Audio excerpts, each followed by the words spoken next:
बात करते हैं बुलेटिन की, जहां पर विधानसभा उपचुनाव से पहले एक बार फिर से कांग्रेस को बड़ा झटका लगा है। धार के बदनावर में उपचुनाव से पहले कांग्रेस के करीब 300 कार्यकर्ता आज बीजेपी का दामन थामेंगे। सीएम शिवराज सिंह चौहान दोपहर 12 बजे बीजेपी दफ्तर पहुंच रहे हैं। माना यह जा रहा है कि इसी दौरान सभी कार्यकर्ता बीजेपी का दामन थामेंगे।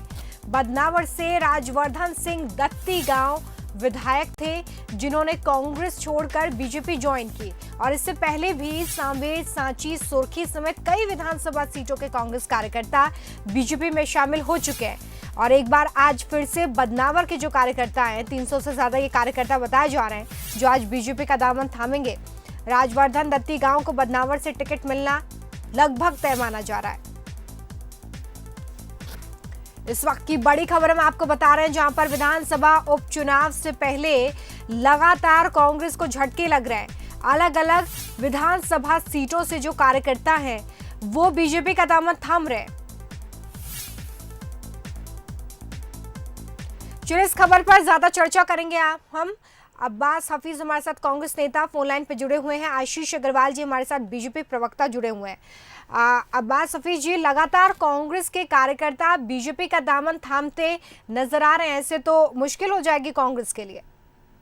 देखिए रमिला, ये नैरेटिव सेट करने का काम भारतीय जनता पार्टी करती है। जनता ने तो साथ छोड़ दिया है, जनता ने तो चुना भी नहीं था, जनता के मत से तो आए भी नहीं है। अपने आप एक सरकार के विधायकों को लेकर गिराकर और सरकार बनाने का काम किया, जनता में और नेगेटिव इमेज गई है। अब जनता के सामने एक परसेप्शन बनाना है तो अपने ही कार्यकर्ताओं को कांग्रेस का बनाकर भाजपा में शामिल कराने का काम करते रहे। ये कार्यकर्ता जिनको लेकर आ रहे हैं इनके खुद के हैं और ये सरकार नहीं बनाएंगे, सरकार जनता बनाएगी।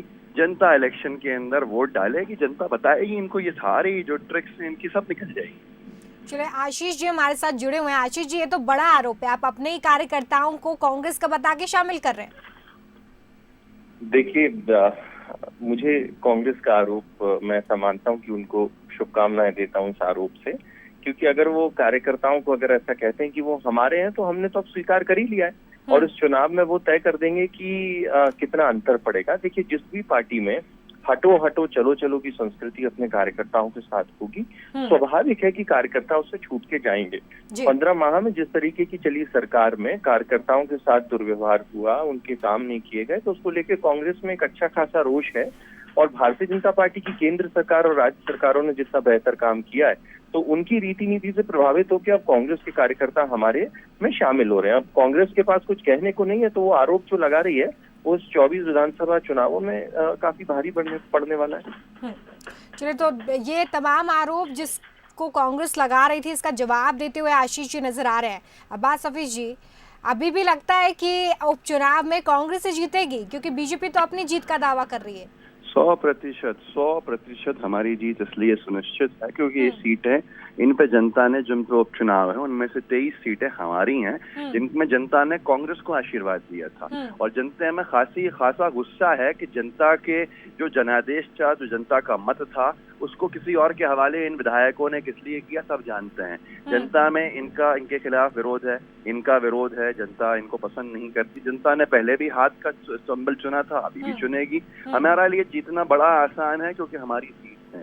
भारतीय जनता पार्टी में अपने पुराने नेता और ये नए जो समायोजित जो हुए हैं उनको, इनके बीच में बहुत परेशानियां चल रही है। तो अब्बास हफीज जी, सीधे हम ये माने कि अगर आप ये कह रहे हैं कि ये तो बीजेपी के कार्यकर्ता हैं जिन्हें कांग्रेस का बताकर शामिल किया जा रहा है, मतलब कांग्रेस के कार्यकर्ता कांग्रेस के साथ हैं, कोई मुश्किल नहीं है कांग्रेस को।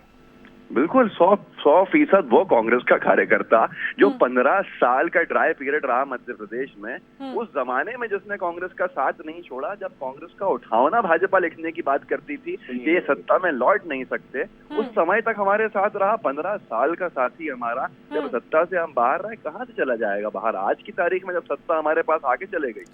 नहीं सर, बात तो ये भी है ना कि वो विधायक जो चले गए वो भी आप ही के साथ थे, लेकिन वो चले गए, तो अब कार्यकर्ताओं को लेकर क्या ही कहा जा सकता है। आशीष जी, मिठाइयां मिल गई, देखिए विधायकों को तो मिठाइयां मिल गई उसके लिए, लेकिन कार्यकर्ता जो है ये तो खासा गुस्सा रहेगा। ये बिल्कुल उन चीजों में नहीं जाता जिन चीजों के लिए विधायक चले गए। देखिए रोमिता जी, देखिए आपने समझ ही लिया होगा वो कारण, जिस कारण से कार्यकर्ता भाजपा में शामिल हो रहे हैं, क्योंकि अपने साथ रहे कभी साथियों को आप एक सम्मान का एक शब्द नहीं बोल रहे हैं, बल्कि बोल रहे हैं वो हमारे थे ही नहीं। तो ये तो जब तथ्यात्मक रूप से जब वो कार्यकर्ता ज्वाइन करेंगे और जब उनका पुराना इतिहास दिखाया जाएगा, तो आप एक बड़े जिम्मेदार जनन है, बड़ा इस तथ्य का खुलासा हो जाएगा कि वो कांग्रेस के कार्यकर्ता थे और वहां पे वादा खिलाफी और दुर्व्यवहार के शिकार होकर अब वो भारतीय जनता पार्टी में आ रहे हैं। दूसरी बात, देखिए, चुनाव दो कारणों से जीते जाते हैं। या तो पूर्व में आपके द्वारा किए गए जनता से जो वादे हैं उनको अगर आपने पूरा किया हो, या फिर आपकी संगठनात्मक और कार्यकर्ताओं की क्षमता इतनी हो कि वो आपको अपने बल पे चुनाव जिता सके। ये दोनों ही कांग्रेस में नहीं है। और जो लोग ऐसा समझते हैं कि कोई भी सीट उनकी निजी सीट हो गई हो कि वो हमारी सीट है, तो वो मुगालते में है। अगर विधानसभा के बाद लोकसभा के जो चुनाव हुए थे उसमें उन्हीं सारी सीटों से कांग्रेस हारी है, तो किसी भी तरीके के अगर एक भ्रमजाल में कांग्रेस जीना चाहते हैं कुछ समय तक के लिए तो रहे। इसमें करेक्शन कर देता हूँ आशीष जी कि लोकसभा में 5-5 आपको ही मालूम है विधानसभा सीटें होती हैं। इन सारी विधानसभा सीटों से हमारा कोई प्रदर्शन खराब नहीं था। दूसरी विधानसभा सीटों के बदलिए आप लोकसभा जीते थे, तो हमें कोई चिंता नहीं है। लेकिन आज 16 विधानसभा सीट आपके पास जो मामला है ना, अब आपके पास जनता जो है ना, जनता बहुत सीट पर आप आ रहे हैं लोकसभा में। आपका वीडियो ऑडियो निकल गया कि आपने सरकार गिराई, उस पर तो FIR की नहीं आपने। देखो, वीडियो ऑडियो के बाद तो आपके दिग्विजय सिंह जी पर भी मुकदमा दर्ज हो गया। और वही तो कह रहा हूं। चलिए, फिलहाल ये थोड़ा लीड से हटकर मसला है, इस पर हम बातचीत करेंगे। फिलहाल आप दोनों का ही बहुत शुक्रिया हमारे साथ जुड़ने के लिए, समय देने के लिए। तो देखिए, अपनी अपनी जीत का दावा किया जा रहा है। इस बीच कांग्रेस के प्रवक्ता एक बड़ा आरोप ये लगा रहे हैं कि बीजेपी के जो कार्यकर्ता उन्हीं को कांग्रेस का कार्यकर्ता बनाकर शामिल कर रहे हैं, इसलिए कांग्रेस के लिए आने वाले दिनों में कोई मुश्किल नहीं है। ये बड़ी बात कांग्रेस प्रवक्ता कहते हुए नजर आए हैं। हालांकि बीजेपी प्रवक्ता की तरफ से इस बात का खंडन किया गया।